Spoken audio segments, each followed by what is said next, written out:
Hello everyone, my name is طارق الريس and I am from Saudi Arabia. The person who's supposed to be here couldn't make it. His name is Dr. المسلط. We don't want you to be disappointing coming here not finding the presentation about Saudi Arabia. So the last minute we tried to give you this presentation. Hopefully it will get you the information that you need to know about Saudi Arabia. If it didn't cover the thing that you want to know, by then just ask any question that you want. The field of special education in Saudi Arabia is relatively new. It began in the early 1960s. Before that, it was individual effort, each one depending on his family to teach him. The formal education just started in 1964 for the deaf, where the first institute for the deaf people has been established in Riyadh city, which is the capital city. During that time, the General Secretary of Special Education was established. Its role is to supervise the special education, elementary, middle, and high school. The program levels that we have is the first preparation year, which is 1 year to prepare the deaf child to be ready to the elementary level. Basically, they will teach them Saudi sign language. The problem is that we don't have the dictionaries or the videotape that they can teach. It hasn't been developed yet. It's in the process right now. So the goal from this preparation year is to make the child, most of them came from hearing families, to teach them sign language first. And actually, the alphabet of our Arabic language too. When the child passes this level, go to the elementary level, which is 6 years, then the middle level, which is 3 years, then the technical high school, which is also 3 years. The statistic that I could get for you this day is about the program that we have right now. For deaf students, the number of institute program in 2001-2002 is 110. And the students number, 3,085. For hard of hearing, we have 47 programs, 1,017 students. For multi-disabled, 5 programs, 20 students. For hard of hearing students, they just started like 5 years ago, separate programs for hard of hearing students.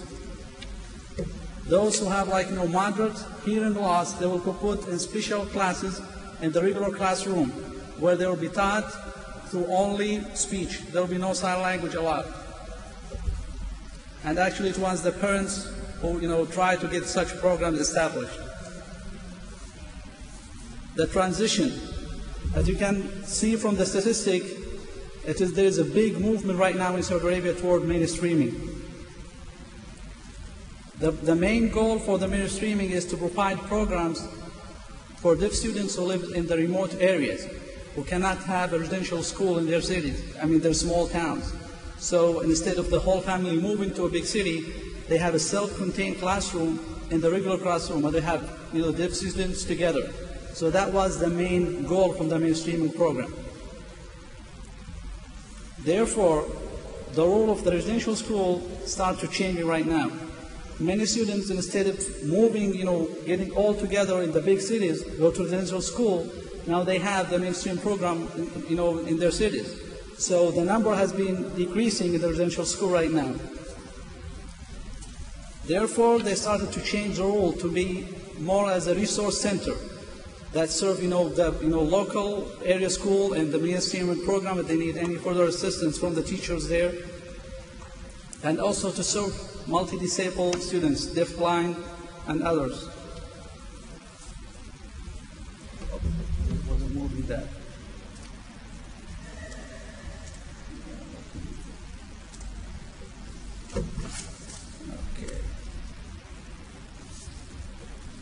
Now, for deaf education, it has been go through many major dates that affected deaf education. In 1985, Department of Special Education was established in the School of Education at King Saud University, which is the biggest university in Saudi Arabia, which was the first at its kind in the region at that time. The main goal of that department is to prepare special education teachers. That department, one of the majors is deaf education. They have blind, mental retardation, gifted children, learning disability, and behavior disorder too. The problem that we have in teacher preparation, we don't have enough professionals in deaf education. That's why the government tried to send more students, especially to the United States, to get doctorate degree and go back and set up the programs again. Another important date, in the academic year of 1999-2000, the General Secretary of Special Education experimented having deaf adults as a teacher assistants. Before that date, as far as I know, there was only one deaf teacher who became deaf while he was learning at the university. At the last year before he graduated, he became deaf. That was the only deaf teachers that we had. However, in 1999-2000, the General Secretary of Special Education started this experiment trying to see the impact of it on the deaf students' learning. It has been a great success, and they're trying to get them as a teacher assistant.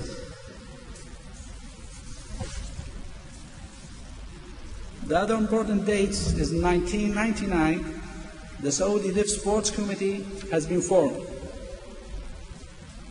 Then in 2000, the Saudi with Disabilities Law has been formed too. And they are still working, on some points that need to be revised again. In October 2000, Saudi Association for Hearing Impairments is established as the first association for deaf people. We have the Deaf Club, but this was the first official one to be formed. And you can tell from the name, it's still there's, the perspective to our deaf people, as in like here, they have their own culture or that, it's still the disabilities issue is still there. The most important date, I think, from my perspective, is the last one. 2001, the Saudi government approved the decision allowing deaf people to enter the Saudi universities, especially the technicals one, because their preparation high school is still technical. This date, I think, is going to change the history of deaf education in Saudi Arabia. If we can have deaf people go to college, learn about deaf education, that will improve a lot of things, self-esteem, the sign language, services provided for deaf people, role model issue, self-esteem, relation with the families, all that can be changed if we can manage to have deaf people graduating and working as a deaf teacher in other different fields. That's mainly the most important thing that I tried to give it to you today. And I would like, if you have any question, I thought this is the most important thing that I can give it to you. If there is any question that you want to ask, feel free to do so, please.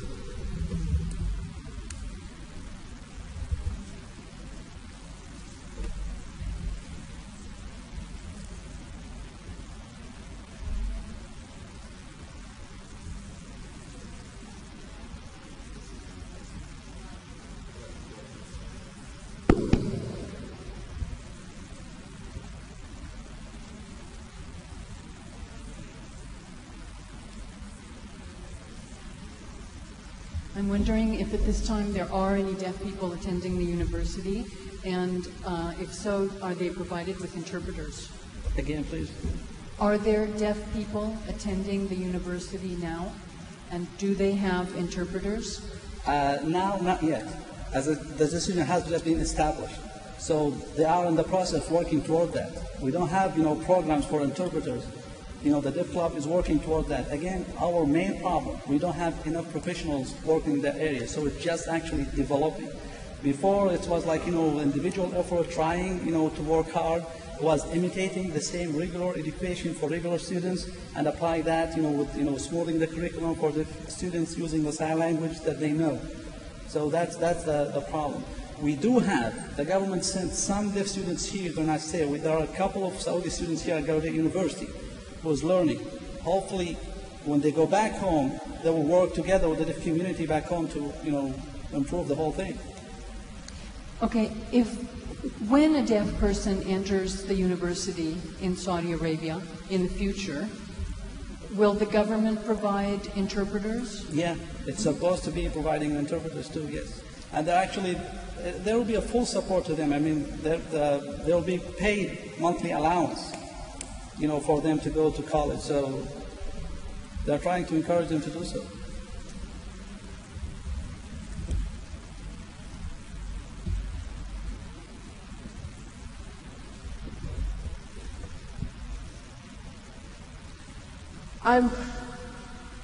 Hang on just 1 minute while I come on up to the stage.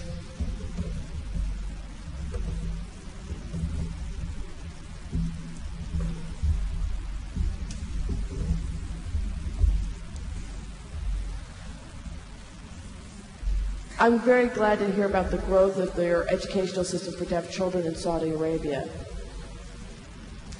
Now, are you going to have a government certificate for teachers who are deaf and want to teach and work with the children?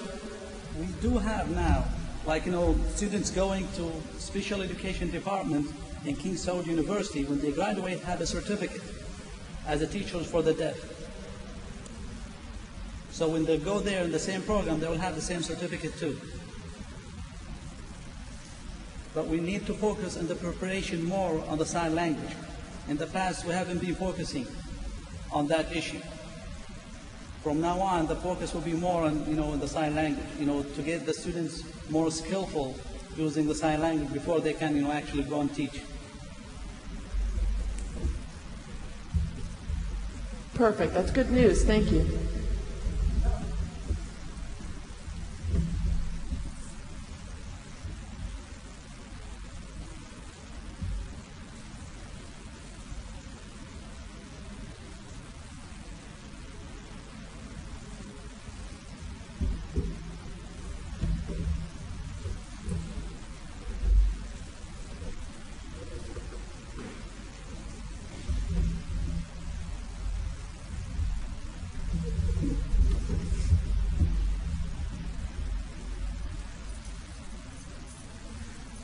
I'm an American, and I'm wondering what kind of employment opportunities there are in Saudi Arabia for deaf people. Are they able to access higher level positions? And does the government actually recognize deaf people as just as able as any other, as those that aren't deaf in your country, in terms of being able to take on higher level jobs? Well, the problem that we have is that the expectation from, disabled people in general is very low. Among them is deaf people. The self-esteem, the expectation is very low. So the other problem is to raise that self-esteem and expectation, they should have a role model. If they can't have a graduate or degree, or graduate from college and have jobs, it is hard to have a successful role model for them. So the opportunity right now is limited for them, but they can get a job. But it's not that a high position for them. But they get, other assistance, in terms of assistance in building their homes, getting their business started. They still can't get that assistance. But the high position, it means, higher degree, which is hopefully will be starting, in the coming years.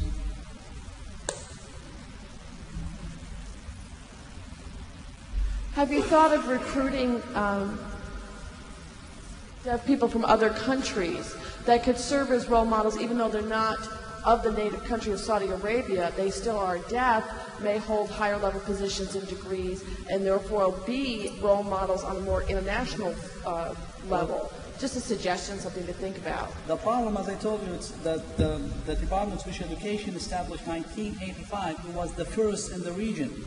So the whole region, interested in developing good program for the people is recently new. So we were the first in that region. So we're still in the process. They have the same problem that we have. Well, thank you very much.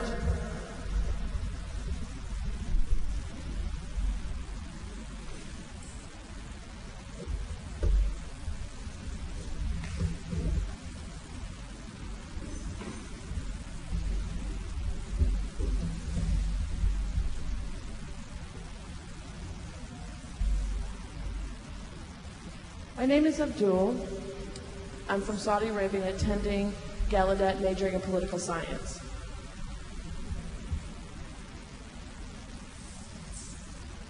I graduated from a residential school for the deaf initially in Saudi Arabia.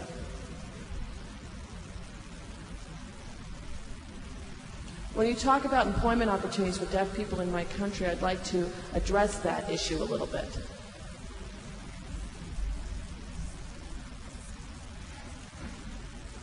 Many have opportunities as civil servants, working in government offices.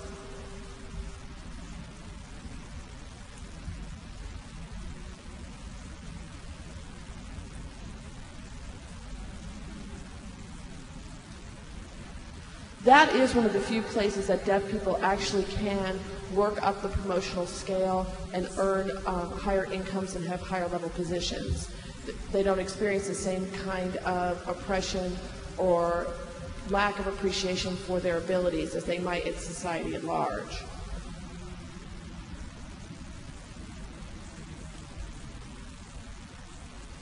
There's a leader in our deaf community in Saudi Arabia named Saeed, who works very hard for our civil rights and to have us viewed as a community equivalent to those that are not deaf.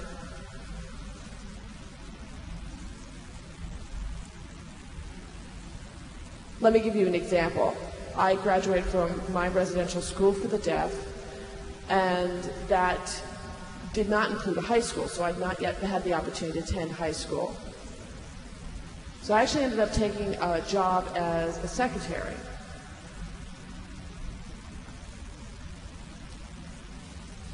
I could type 45 words a minute, which was considered a good pace. And I was hired under the civil service system, as I mentioned, which is one of the best opportunities available to us in my country. And I was hired at what is called a level 3. I got promoted to level 4 and 5 as well, at which point I left my position. There's a friend of mine who works also in the civil service and has continued to work through the promotional ladder, actually getting as far as a level 9 and possibly even a level 10. I haven't gotten the most recent news.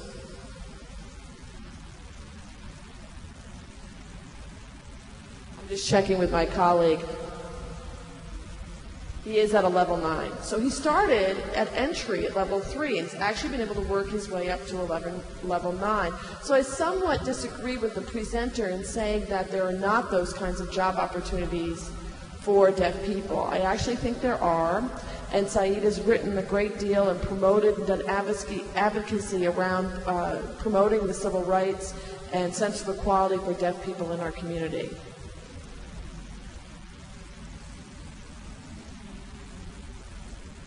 The government actually used some of his writings to put in their policy making regarding the schools and other decision-making policies in '94.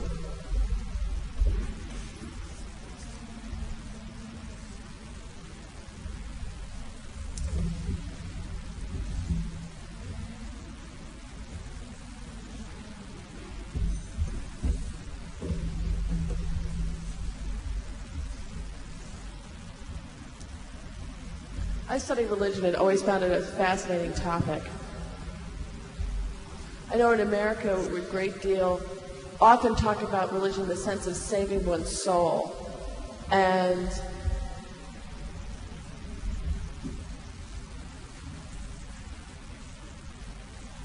often our churches have interpreters in them who are exposed to that same belief system. Same is true in temples as well. They have those services. In terms of religion, they have interpreters also. As they go to the mosque, they have the services where, whereas the leader will be, interpreting for them, for the deaf people. So it's kind of the same services that they got.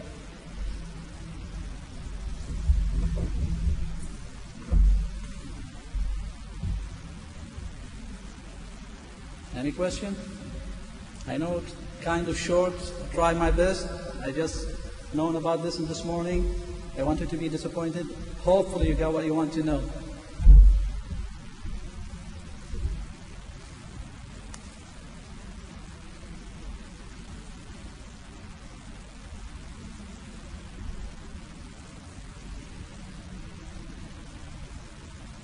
I'm hearing, so I'll speak.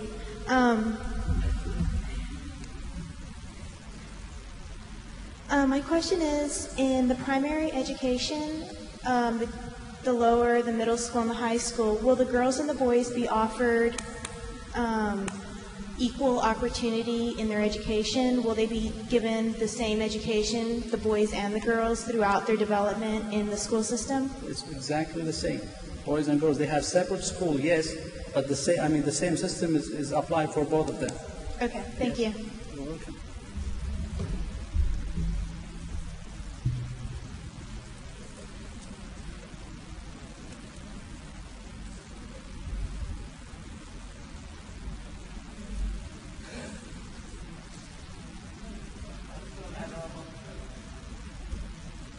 I mean, we have here the president of the Saudi Sports for the Deaf, and he also the president of the Deaf Club.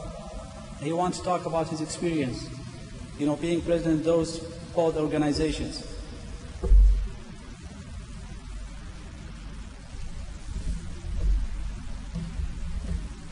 I will change to English.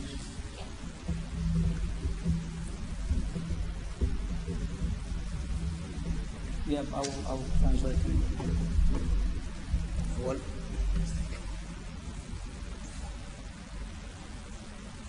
Thank you, and I'm sorry for my signs. Don't know American Sign Language, but I will be translating.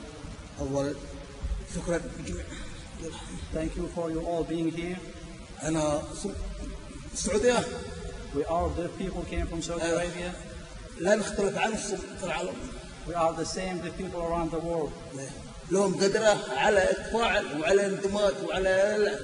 They can do what if they're given the opportunity, they can do the same exactly thing as the hearing people.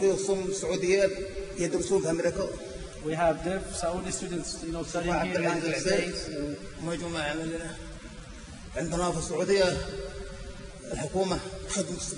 The government is fully supporting the deaf people. And if they ask for anything, they will be provided. They have different activities, cultural sports. It's all is based on the government support. The Deaf Club is fully supported by the government. All the deaf people came here, they came by full support from the Saudi government. And we have about 55,000 deaf people in Saudi Arabia. They are educated. They are, developing. The education system is developing right now. Their rights are equal to the hearing people. There is no differences in getting the jobs. And the services, it's all the same.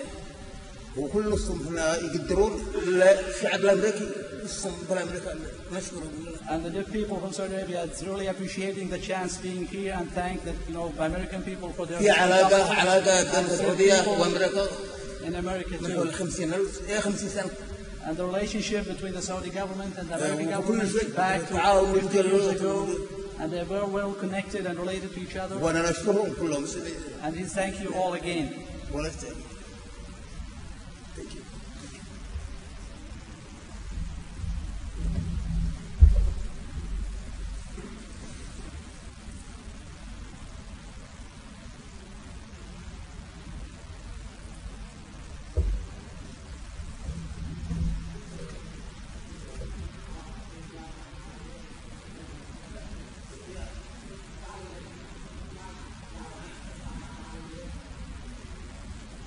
If forgetting something, trying to remind him, that's it. Can't get it, he'll say it himself. We've grown up together, we've known each other for years, so we know, basically, we share each other's thoughts.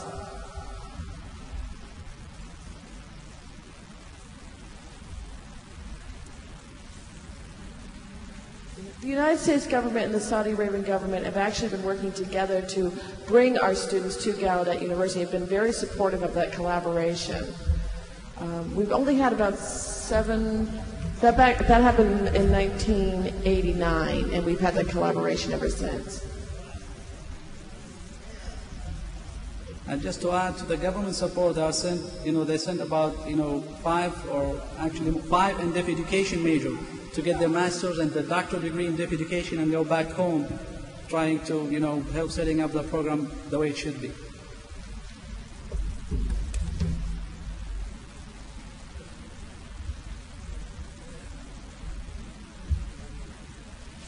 Any question, anyone?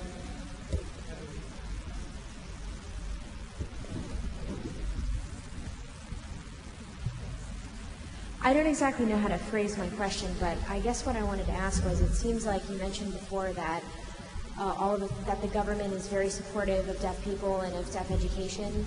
Was there, and that all seems to be pretty recent, the act that was put out and all that, was there a specific event that happened that prompted the government to be so supportive all of a sudden of deafness as a particular issue, or was it long coming, or how?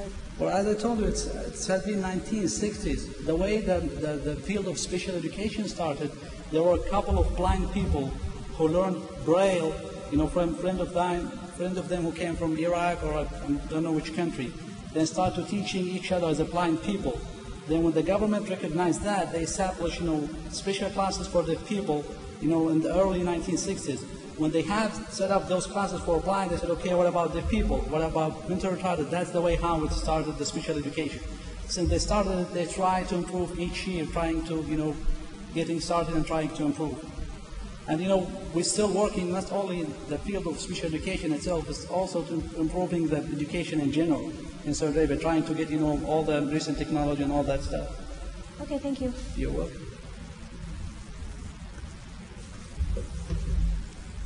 Thank you very much. Really, really appreciate your being here.